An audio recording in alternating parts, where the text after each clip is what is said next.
a bit cynical, and it's with good reason. If you look at our game list on MMORPG.com, there's over 600 games, and I think it's fair to say they're not all good. Maybe. However, just 10 years ago, we only had a handful of games to play. I mean, MMORPG.com was a site run by two guys in Hawaii, and they had no idea what would happen over the next decade. 20 years ago, there was nothing but MUDs, and before that, there was nothing but pen and paper and dice, which is still good. I'm not knocking board games, okay? But there's a lot to be excited about when it comes to MMOs.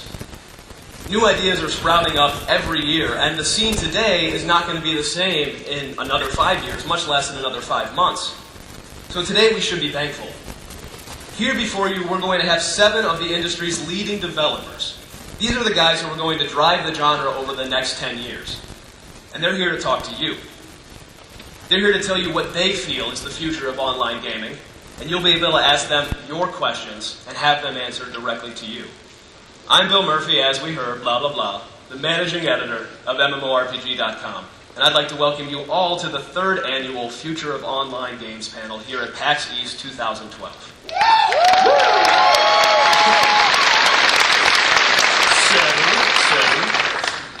Now let's give you a rundown and introduce the 7 awesome guys you're going to talk to today.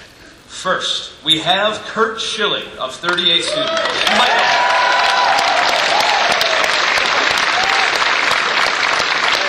Kurt Schilling. Thank you. Take a seat. And then we have Rob Hill of Tryon Worlds.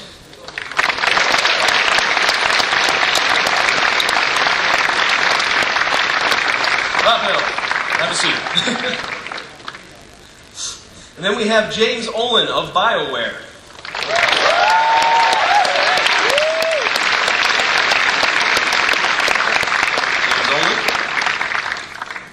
We have John Peters of ArenaNet.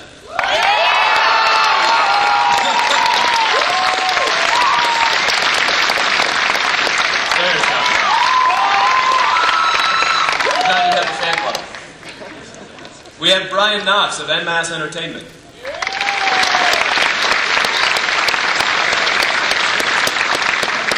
Brian Knox.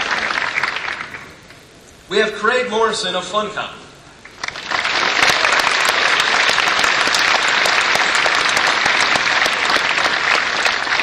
And last but certainly not least, we have Matt Higbee of SOE.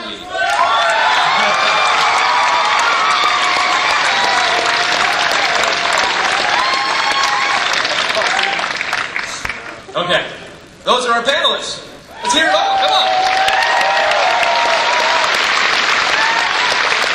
Now, I swear I'm almost done droning and we'll get to the actual panel, but let's go over a few ground rules. I'm going to start off with just a couple of questions so that everybody on the panel gets to talk.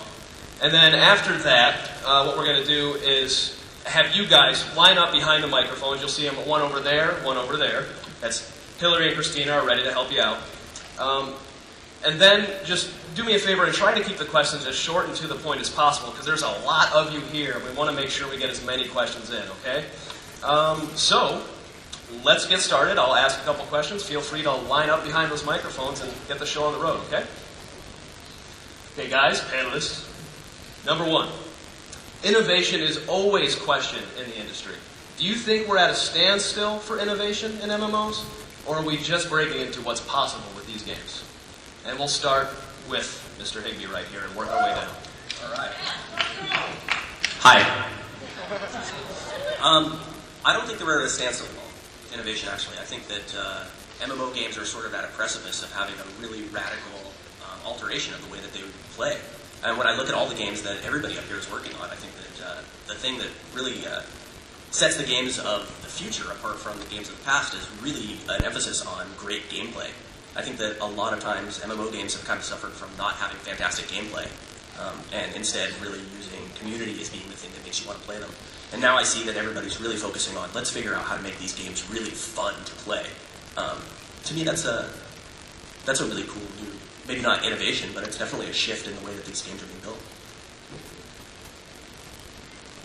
Try to move the mic a little bit. Yeah, no, I think that I've got to agree. I mean, I think the cool thing about our genre, more than maybe any other genre in game development, is that we get to use you guys out there, you know, the community.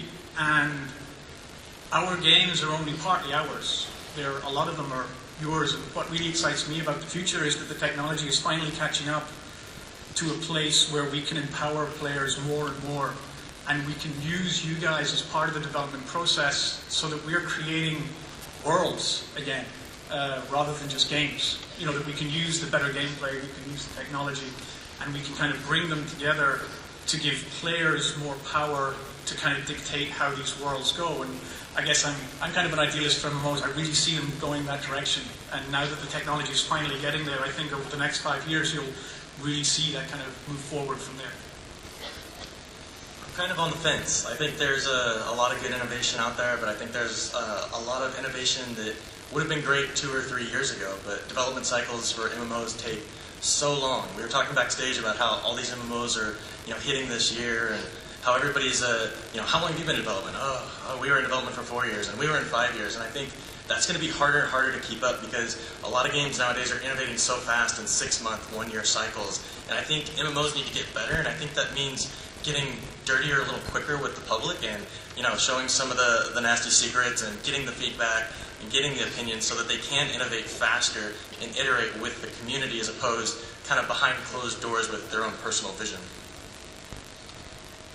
I would say actually that already everyone is trying to innovate all the time. I mean, I don't think there's anyone here that's saying, let's just try and not innovate. That seems kind of crazy. So I think the thing is that as you said, it takes a long time to build these games, and so that's why, at least for us, the company's kind of built around this innovation and around that principle, and that in order to take a game that has a 5-year life cycle to build and have it be innovative, you have to be thinking about it and going all in, like right at the beginning.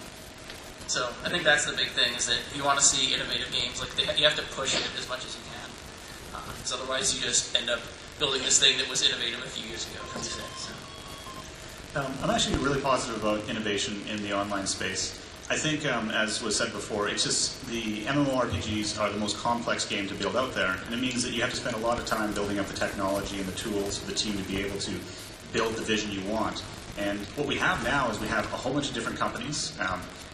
We represent a lot of those companies up here on the stage that now have built that technology. And now that we've built that technology, BioWare now has an online engine. We can use that to start innovating a lot more than we have in the past. So I think you're going to see a lot more innovation than you have in the past few years in the next few years. So I'm kind of excited. Yeah, and on just the moment to moment, like Matt said down there, which I totally agree with, just making the moment to moment more fun. One of the things I think we kind of have ignored is really expanding to a market that hasn't really experienced these things. And for us, that's showing up on the consoles. There's a huge market for console gamers that really don't know about the MMO space, and I think that they're going to hopefully find out really soon, and it's just going to be a huge thing. Beyond that, some innovations that are starting to come online but really aren't huge is the MMO everywhere. So basically, you can interact with your MMO from your phone, from the web, or whatever, and those are going to be huge things that just get more and more scale. I think one of the dangers that with innovation and using it in a blanket statement is I think everybody up here would understand. There's innovative technology, there's innovative art, there's innovative gameplay. I think all of us in what we're doing are innovating in some way. The danger, I think, becomes when you innovate in non-customer facing ways where you feel like you're the smartest people in the building and your players, it's not something your players ever see, feel, or know. As much as I love innovation, I still yearn for that EverQuest feeling again. That hypnotic login music in the ding that made me drool. You want innovation, but at the same time, you want to get back to that place of comfort. And I think MMOs are always going to be on the cusp of the social online experience. Casual gameplay is going to be what it's going to be. It's going to be a rapid iteration, millions of products in the market all the time. That MMO that pushes social interaction and grouping and things like that is something I fell in love with 10 years ago and I still love today. Awesome. Okay, guys, we're going to do just a couple more questions for me, so please start lining up behind those microphones, and you guys can ask your questions as well. The sooner the better, because otherwise, who knows if we'll run out of time. There's the spotlights, you'll see them. Okay. The next question, we'll start off with Kurt at the end there. Where do you personally stand on the debate between free-to-play and subscription? Is there room for both, or is it a sort of one or the other kind of thing we're dealing with? Oh, I'm sorry, loaded. See, it's a fastball. I'm trying to pitch it. So, unfortunately, the person that runs marketing and PR for us is in the building today, so I can't.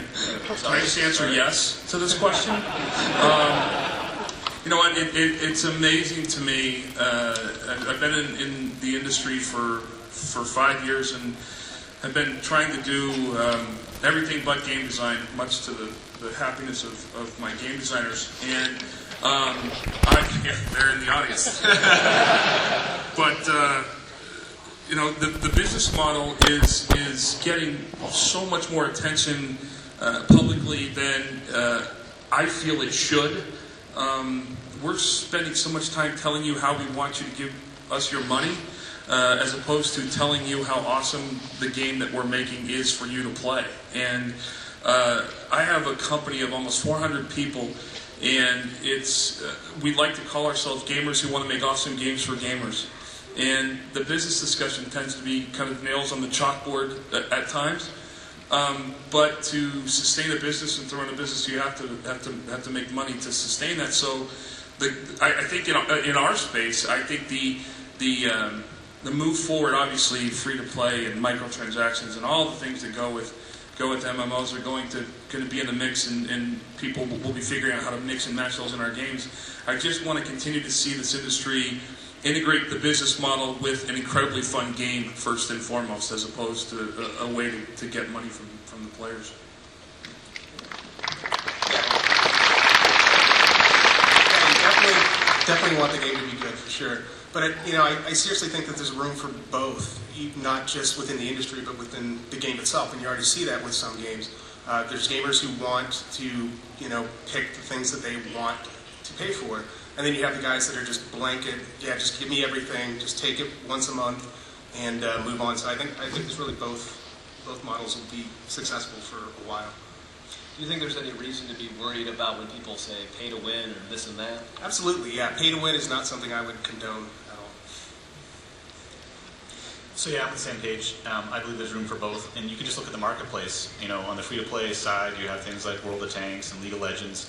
And then on the subscription side, just last year you had, obviously World of Warcraft continues to be successful. You have Rift, you have Star Wars The Old Republic. You have games that can be very successful financially on both sides. So I don't see there's no need for one to go to the way of the dinosaur. Yeah, I mean, they're totally both valid models. It's about what players are interested in. I mean, since you asked us, for me, there's a reason why we choose our model. It aligns with our philosophy, which is players should have choice. And so we make players pay for the things that they choose to pay for. That's why. That's it. I see why you reverse the order, because people take answers as you go. I know it's hard. You just say what he said. A fair shot. So I'm just going to throw my weight kind of behind Kurt and say, like, you spend a lot less time, designing around how to make money as opposed to how to have fun with a non-free-to-play model. But I think that, at the inception of the game, that's when you need to make your decisions of, like, what's going to be fun in this game? What's the best way for us to support a business to keep giving good content to each of the players? But, there's space for both. I think that's been proven across the board everywhere, and I think especially in the last couple of years with, some really high-quality free-to-play titles that came out. Yeah, they're tools. They're a tool set like any other as the designers and the people that make these games have in our tool set. We can choose the right one for the right product, or even the right time scale within the product's life cycle. We've converted games that were subscription and moved them to free-to-play, going all the way back to 2005. So it's kind of, it's nothing new for us, and it's kind of it's a natural role. So I think you can use, like any other design tool, you can use your payment methods badly or well. And the most important thing is everyone else has echoed, is about making the game fun first and foremost, and having the payment method support that.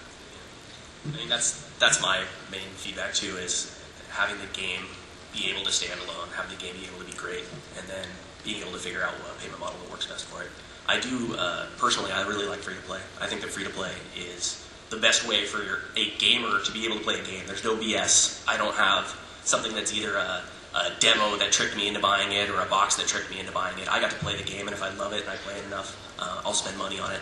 I think that that's a really good, as a player, I play a lot of games. I play free-to-play games and non-free-to-play games, but I love that about free-to-play games. I try them. If I love them, then and now it's a hobby of mine, and I'll spend money on it.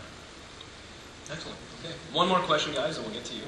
Okay. This is the part where you get to plug yourself. I hope you're happy about this. Okay. We'll start on this end and work our way all the way down. You don't have to steal answers on this one either. Rapid fire time, and as few as words as possible. I know that's going to be difficult. Tell us why we should be excited for your game in 2012.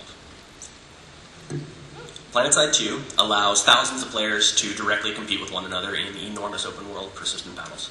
It's completely unprecedented and non-existent gameplay in any other game that's either coming out now or has ever come out except for PlanetSide 1.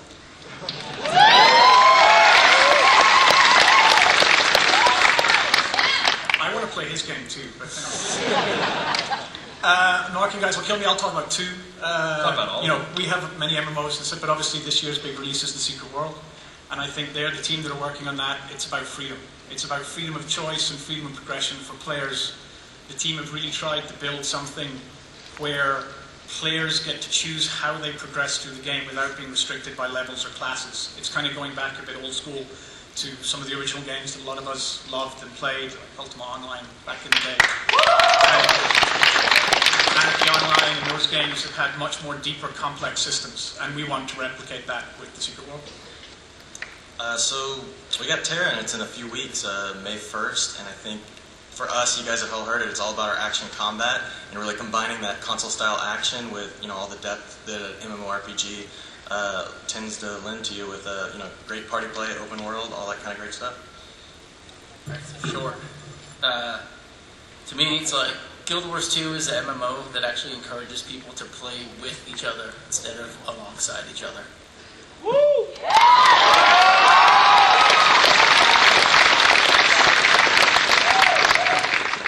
All right, well, Star Wars is already out, so I won't plug the gameplay because I'm sure everyone already knows what that is.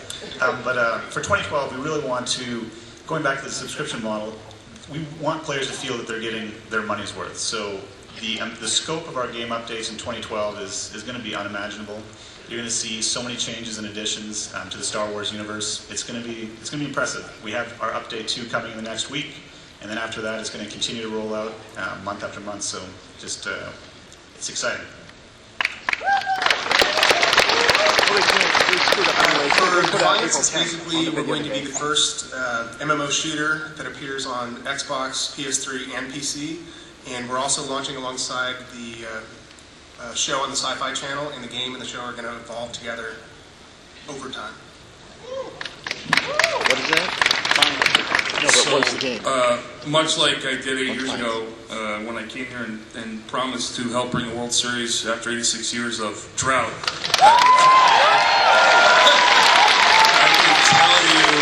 I can tell you that when we launch Copernicus, we will change the MMO space forever in ways that you will all be excited by.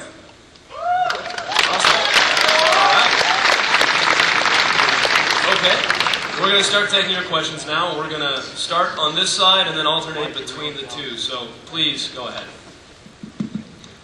Yeah, this question is for Rob from Tryon. So I've heard a little bit about Defiance, but I've never actually seen anything from the game. What's it going to look like? When are you going to show it off finally? Yeah, I'm glad you asked that, actually. We've shown the game at E3 and Gamescom to the press and few select other people, but we decided today to actually show for the first time to you guys, and the first time the public has actually seen any gameplay. And so we actually have a trailer that you guys can check out. Like right now. Trailer time, folks. First ever footage of Defiance.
I have one question, Rob. Can I actually play one of those aliens that rips people apart? I can't say anything about it. Okay, all right. Just, I hope. Okay. The next side, please. It's probably a good segue from that trailer. So quite a few years ago, PlanetSide 1 came out, and that was an MMO FPS or MMO shooter, and that was kind of new. And since then, we hadn't really seen anything like that. And now this year and the last year, it seems like everything is an MMO shooter. World of Tanks, Dust 514, PlanetSide 2 again, Defiance right there. So I'm curious, kind of what made the industry jump towards MMO shooters suddenly and with so many developers? If we got the right guy to help answer that, I'm going to start right here. Yeah, one of the big things that I think it is going back to the first answer that I gave. I feel like we're at a turning point in terms of games focusing more on gameplay. I really feel like MMO games kind of have a couple promises to players, and one of those is to create a great community, and the other one is to create great competition. And I feel like MMO games in general have done a pretty good job of creating a good community, and I think they've done a pretty poor job of creating good competition. And making a truly competitive online experience, I mean, a shooter's a no-brainer for that. That's a really good way to create a competitive game. I mean, you guys actually have a couple games that are coming out that are more competitive-oriented, right? And you have, yeah, End of Nations also is another one. Yeah, End of Nations is a really competitive game. The thing for us, though, was, I mean, there's obviously a huge shooter market out there, and you definitely want to tap a big market, but a little different from PlanetSide is we're really player versus environment focused. So again, building that community, but not necessarily in the competition sense, but more in the let's go out together and go on missions and solve these problems and fight together and build that community that way. You know, just to answer your question, since we don't have a shooter MMO coming out as a gamer, the answer is you guys. You guys, if you haven't figured this out yet, the change in the business model is almost completely turning everything on its ear. You guys, moving into the free-to-play space or the microtransaction space, we're getting into a place where, unlike any time before us, you guys will dictate everything that we do in the market. When you're talking about big-budget games of $50, $70, $100 million going free-to-play, that's a huge bet to make if you don't believe that there's revenue on the other side. So you guys are going to determine and drive the MMO space far more than you ever have in the past, which I think is an awesome thing. Yeah, I just want to say, too, you know, MMOs are about creating a world that you interact with, and there are a lot more ways to interact than just RPG. So shooters are just, in RTS stuff, too, it's just another way to create new types of interactions and new ways for people to experience, like, interacting in a world. Like, there are things that shooters do that we're doing in our game. There are things that shooters do that they're obviously doing in PlanetSide since it is a shooter. You know, it's just about creating interactions for players, and there are a lot of interactions outside of just what we've seen before. So, All right, very good. Next question. First, I just wanted to thank Kurt for 2004, 2007.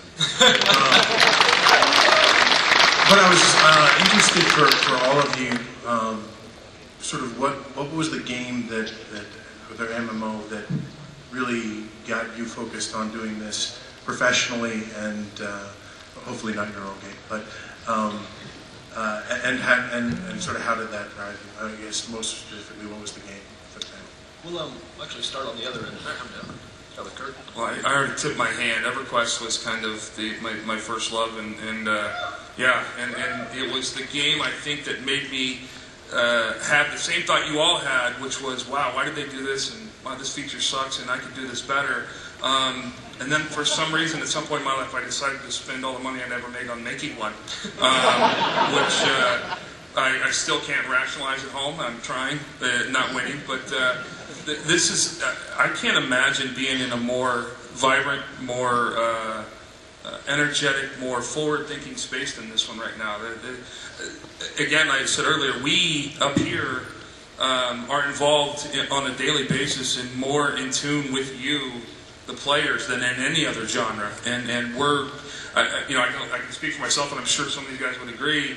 So much of what we do from a tools perspective is now focused on trying to read your thoughts and understand what it is you want us to give you and give you more of. Yeah, and actually being at SOE while EverQuest was being built, I got to see that whole process and why those decisions were made in some cases. But it's really about the community that these things create. I mean, they're huge communities, they're very passionate communities. I mean, hell, my brother met his wife through EverQuest. So you can definitely see that they are also life changers with those communities. I'm going to have a different answer. Not really an MMO, but Diablo was my favorite online RPG. It informed more than just like online games, but it informed a lot of BioWare's RPGs. It was just a great game. I think I wasted a lot of. It actually delayed Baldur's Gate by 2 weeks.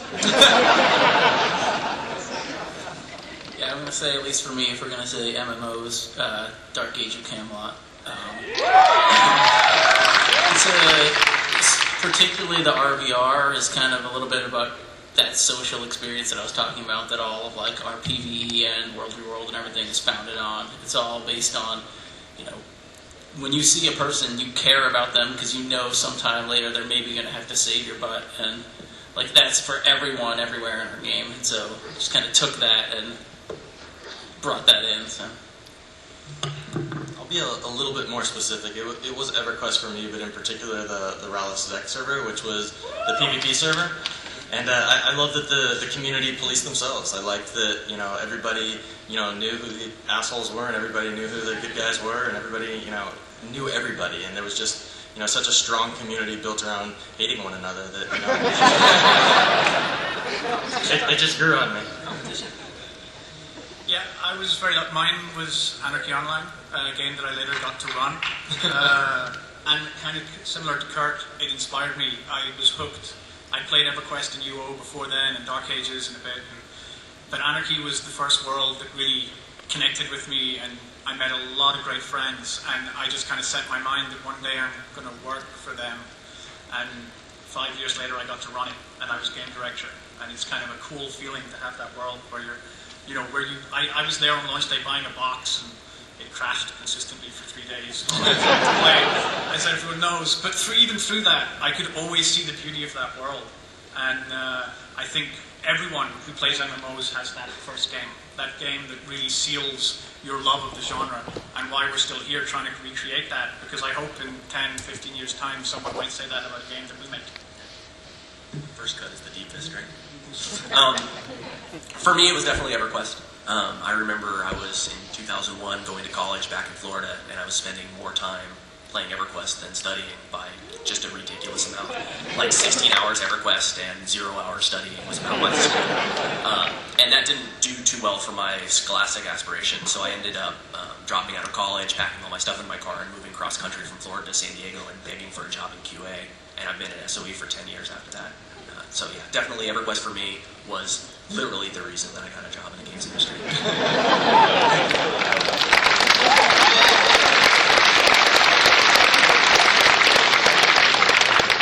All right, our next question over here. Well, most players, when a new MMO comes out, they compare it to World of Warcraft. As producers, do you try to compare it to World of Warcraft, or just ignore that completely? What's World of Warcraft again?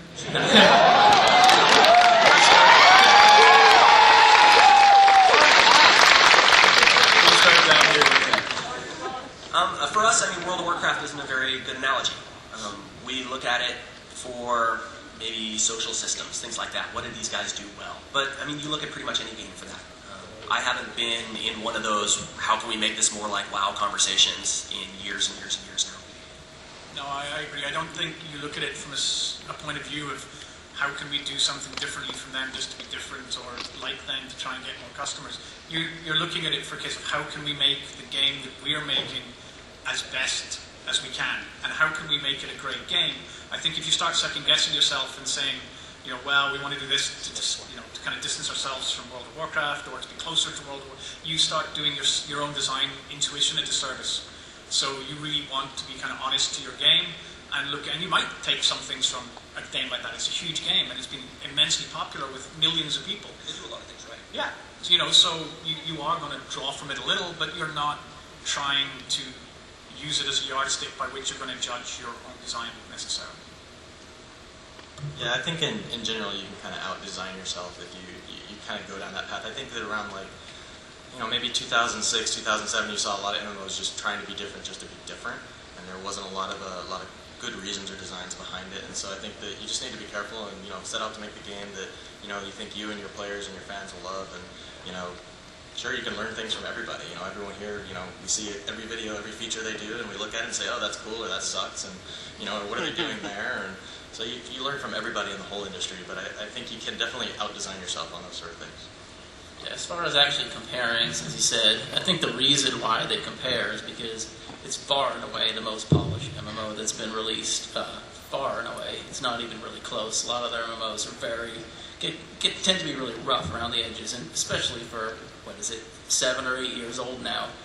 At that time, nothing was even close to as polished and as easy to get into. So that's why it attracted a lot of people. Well, at least one reason why, and it's a reason why people look towards it as what they want to do. Well, I think for all the people who were involved in EverQuest, they probably get annoyed when it's being compared against World of War. The games are being compared against World of Warcraft, because World of Warcraft really grew from EverQuest. That's kind of the granddaddy of that style of game. I think it's a genre, and whenever you're working within a genre, so MMORPGs is a genre just like RTS is a genre, just like sports games is a genre. You have to look at your competition within that genre and learn from them. Because if you're reinventing the wheel with every game system that you're working on, you're going to fail. You've seen lots of projects that do that. So yeah, you're going to look at the genre and games within there and make sure you learn what you can, but then you have to innovate as well. You have to have your own take. You have to differentiate yourself in some way. Yeah, for us, our game's all about action and shooting stuff in the face. So besides community stuff, not as much. It's actually kind of funny. WoW's gone through 3 iterations at 30th Studios. The first one was what did they do that was just so awesome that we want to make sure we do as well as they do, if not better? The second one was when we look at what we're making and we're trying to tell ourselves that it's getting fun, but at lunch everybody's still logging into WoW instead of the game they're making. And the third one is the question, the burning question we ask ourselves now, which is when we launch, why will people that have 6, 7, 8 years invested in a World of Warcraft account leave that game and come play ours? And that's the question that we put to ourselves pretty much every time we get together and talk about where Copernicus is. Awesome, excellent answer. Next question over here, please. This question was going to be primarily for Kurt, but since all of you were kind of mentioned it, I think anybody could really answer it. I'm a long-time EverQuest player. I saw sites like Alakazam grow up. Even when SWOTR came out recently, it has databases half full of all the things you can do. How do your companies look at that challenge of it's really hard to design content that players are going to be challenged with mentally because there's always that temptation to log out and look it up. How do you design how they progress, how they level, and what time it should take, knowing that they're going to be creating these kind of repositories of information? Well, first off, I think we would all say that those repositories, we want those to grow and continue and always be there. That's the gamers, that's the communities that are going to invest massive amounts of time because you've created something they care about. I can't think of any scenario when I don't ever want those to be around. Having said that, I think what we're seeing now is the growth of the MMO space across all platforms. One of the objectives 5.5 years ago when I founded 30th Studios was that I don't want you to have to be sitting in front of a PC to interact with this intellectual property. That doesn't mean we're going to make an MMO on the iPhone, but there's no reason that any platform in the world can't be tied into the entertainment experience that we're creating, whether it be through Todd McFarlane and R.A. Salvatore digital stories, or Todd McFarlane toys, or anything from a platform perspective. The platform that you're holding in your hands or sitting in front of I think you have to build to the platform strengths, and the community tends to drive and decide what they want, how they want that information. You're talking about Alakazam. I'm sure we've all participated in or been around. after EverQuest, every MMO came with exclamation points and question marks, and it, the barrier to entry has gotten easier, which I don't think is something everybody loves. But at the same time, we want you guys to continue to grow those things and build those things, because you're the lifeblood of what we do, and that's the way that you show us that we're doing things right and doing things wrong. Yeah, that is great. Like, we're actually giving it away to anybody that wants to make a fan site. We'll give them all our item names and all the drops or whatever they want, right? Like, that grows the community. There's whole people that just focus just on that kind of stuff, and it's awesome. I think as far as like designing for it, I think you need to put more of the skill back in the player's hand and make sure that they're not just following a step 1, step 2, step 3 repeat. You need to put some sort of player skill, and I think there's a lot of games up here that are starting to lean a lot more towards how the players handle the combat in the game or handle the different skill challenges in the game, not just stand here, hit this 3 times and repeat. And use variation for that. I mean, a lot of the design we're doing now, and I think there's a lot of great gameplay design moving into the kind of the MMO space in terms of the encounters and the instances and the raids and the stuff that we do at the high end of the game, or even all the way through some of the games. That's come a long way in the last 5 years. What we're able to do now is we get better at what we're doing. We're maturing as an industry. And I think if you compare any of those kind of experiences that a lot of us had back in EverQuest in the day, to some of the stuff that World of Warcraft does now, the guy in Guild Wars 2s are doing, in our own games, any of those MMOs, it's a lot more complex now. And even if there's a guide, you can put enough variety in the gameplay experience and enough reliance on the player's skill and ability and reactionary kind of responses that you can still make it interesting for the player and make the experience fun, even if they have read a walkthrough of your dungeon. And this is actually not a problem just within online games anyways, it's a problem with all games. If you think about it, there's hint and cheat guides for console games just as much as there are for PC games. And really, I think, as a game designer, what you're trying to do, whenever you're designing a game, you're trying to hit this balance where your game isn't too frustrating and it's not too easy. If it's too easy, players get bored. If it's too frustrating, then people go to the hint guide and they just get the cheats. And then that kind of breaks their immersion. You don't want that. So it's really trying to hit that happy medium, which you're trying to do with any kind of game, not just MMORPGs. Yeah, I don't know if they really go to the hint guide for that reason so much as just to look it up. The thing is, it doesn't really matter if you look it up or if you don't. There are actually just a lot of people who don't even know about that stuff, all the wikis and all that. Really what matters is, I don't need to look it up to know whether or not it's fun, right? Like, the wiki doesn't tell me that. And if the game is fun, then it doesn't matter whether or not they know exactly what they're supposed to do. When they do that, they're having fun. Yeah, I use those kind of hint guides all the time for something like League of Legends. I want to see a cool build for that kind of game, and that's that's something that should be there. That people should be able to share those builds. They should be able to say, hey, here's the way that I played this thing. And that's, I think, what you said. It's all about variation. If there's a lot of different ways that you can tackle a problem, a lot of different ways for you to solve how you capture the space or how you complete this raid, being able to share people's different strategies for that, I think, is great. All right, cool. Next question, please. My question is really about the balance between difficulty and marketability of your games. A lot of the games that you mentioned earlier that were your favorites, and for me also, were games that were very difficult, and they operated in a realm where there wasn't a lot of other options. If you didn't want to play EverQuest, there was other options, but I mean, really, EverQuest was the elephant in the room. And I guess now there's a lot of other players, and I wonder how you deal with the marketability of your game while not compromising and making it, like adding an E in the MMORPG, massively easy multiplayer. And I see a lot of games now that have no basic learning curve, and it's just like push one key to level once, push the other key to level twice. And I guess I just want to hear some of your thoughts on how you're combating that, because, I think it's important that these games have longevity and that they're meaningful to people, and I don't see how they can be if they're really easy. Yeah, we'll start with Matt down here. Well, I mean, in our game's all about PvP. So it inherently, the difficulty curve is based on the competitive nature of the game. You're playing against other people. Some of them are going to be really good. It's going to be really hard for you to fight against them. But then you're going to get better by playing the game. It's not like there's a lot of crazy interface you need to learn, or how does this convoluted game system work. You know, there's more to something being hard to learn than just how complicated it is. A lot of it is really simple stuff, but it's hard to learn because you have to get the muscle memory right. If I'm firing a gun, I know my tapping rate to make sure that I'm not getting any drift on my shots. You know, that kind of stuff is something that you're learning, but you're learning it without having to put the time in to really try to figure it out. You know what I mean? Does that make sense? And I think that that's the way that if you're making a great game, it's something that you don't even realize you're learning how to get better at it.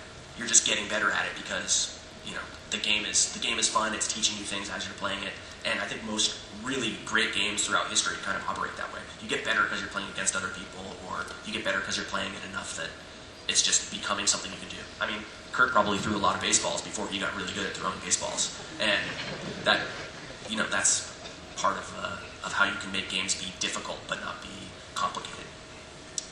Yeah, I think in terms of MMORPGs, personally, I hope it's an area which will change over the next few years. I mean, World of Warcraft had a huge effect on our genre. It increased the accessibility of the genre and introduced a whole generation of new players to MMOs.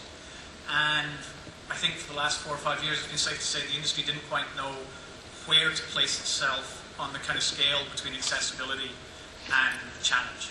And a lot of games have struggled with that kind of discussion of, you know, we want 12 million players against, well, we want to make really interesting systems that aren't necessarily as accessible as something that's going to get 12 million players.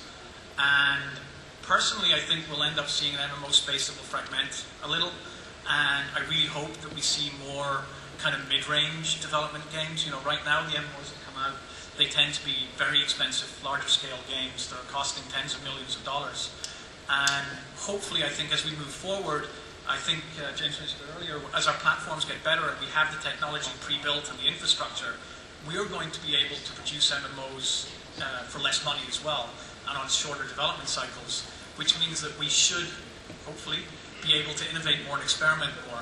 I mean that we can take, you know, a smaller risk and make this game that might be a bit more niche and a bit more hardcore. You know, I think all of us here on the panel would love to make games that challenged us and inspired us in the same way that the original games kind of inspire us to be here. But likewise, you know, on the other hand side of the coin, I think there'll be people who will be here in 10 years' time in our place who were inspired by World of Warcraft. So it's not necessarily a bad thing, and I think you'll see both the big blockbuster $200 billion games that will be aiming for accessibility and the small $5 million games that might be aiming for more niche, hardcore type of audiences. Yeah, I think the line between challenging and frustrating is very thin, and that's, you know, the best designers are able to walk that line and, you know, understand when to, you know, push and when to pull. But I think in general, like, there's, you know, something we're doing is we're going to be front-loading, you know, our game with a very challenging instance at the beginning, and then kind of taking it away. So it's almost a cue from a lot of the single-player games. You see, you know, God of War kind of go through this. You know, you're climbing Mount Olympus, you're fighting Zeus, you're the biggest badass in the world. You know, he kicks your ass, throws you off, and, you know, you start back at the beginning, and then you can gradually learn back up. But you kind of got a taste of what the challenge is and, you know, how difficult it is. And so that's one way we're trying to, you know, show where we're at, but also still have the accessibility and learning curve, you know, for the more casual player to kind of get hooked on what makes your game so great. So to me, I mean, these games are just so big that they're both easy and difficult. You find your own place in them. You find your own difficulty. I've said it in the last question. I'm going to say it again. Like, the only thing that matters is if the game is fun. We keep like talking about all these other things, but at the end of the day, like, I log into our game. I log into games because I want to play them, not because of any other reason. So even if it's easy but I'm having fun, like, it doesn't really matter. And if it's hard and I'm having fun, it doesn't matter either. The most important thing is those challenges are going to be found. It's with a game this big anywhere. So just make sure that the players are enjoying themselves and they're going to keep playing. So one of the things I find is a good way to design for that is you need to have the ability for players to play through your entire game and not be the greatest player ever. So you have to give them that path. But you have to encourage them to try out the more difficult content. And a lot of MMOs have that more difficult content, you know, the dungeons that require more team play. And so what you do in the design is you try to encourage players to group up, to start doing some group content that's a little more difficult and requires some organization. And then, you know, by the time they reach the end game and you have some of your most difficult content, your raids, those are the things that kind of challenge them the most. Though it would be cool if someone, maybe developed a Demon Souls MMO. That would be crazy. Though I'm not hardcore enough. Yeah, me either. But I'm sort of, our game's very similar to Matt's, where the challenge really comes into the muscle memory, but we also have the AI. And the challenge is certainly there on both sides. But our goal is, like you said, encourage grouping, but not force grouping. We're going for that shooter market, and we want them to play together. We want them to want to play together, but we really don't want them to force them to play together. I think difficulties dependent on the market you're going for. We're going for much more accessible. I think it can get to be a dangerous conversation sometimes when you talk about difficulty or complexity equaling fun. It's a conversation. So I heard the thinly veiled undertone to your question was I played EverQuest and I was really a tough guy, and you played WoW and you were a sissy. Which is that was where I was for that. I put off playing Warcraft for years because it was Care Bear. It was way too easy, and then I played it and realized that I was an idiot. There was depth and there was complexity to it. It was very easy to get into, very difficult to master, and that seems to me. Think about it. EVE Online. I mean, you have to have multiple degrees from MIT to log in. and listen, they have as hardcore, as ardent, as passionate a fan base. You can only dream of having players that committed to your IP, but it's a different game. And to get that into the mass market, that's just. And I think you're going to see development times and budgets dictate complexity, because if you're going to spend $120 million on a game, you're not going to do it to get 30,000 players. You're going to be doing it to reach as large an audience as you can. And a lot of times, I heard this as a player. I heard it often, and now getting to be on the other side of the fence is that a lot of times players don't actually want what they're asking for. I participate in Fires of Heaven and post and talk to some of the most shaded human beings on the planet on that forum, and they're all trying for the permadeath days and the 4-hour corpse runs, which were fun. In the context, they were fun because you had nothing else to do. I did it.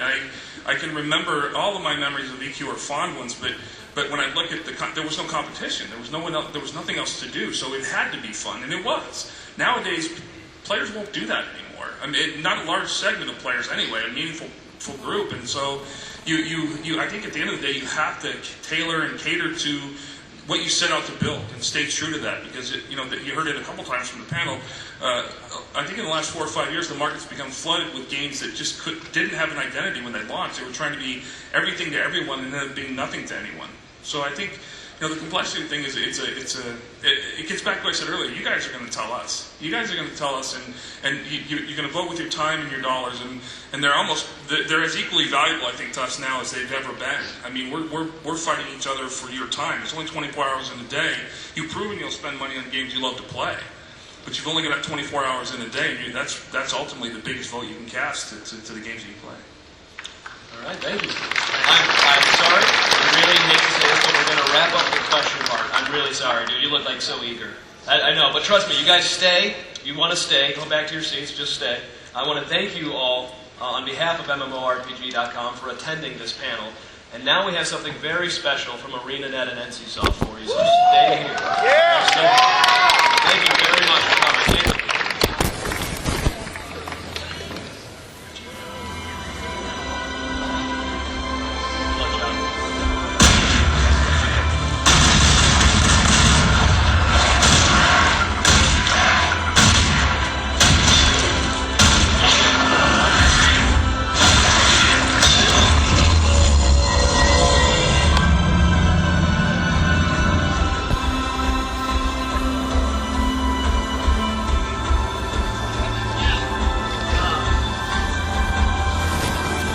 How's it clipped on?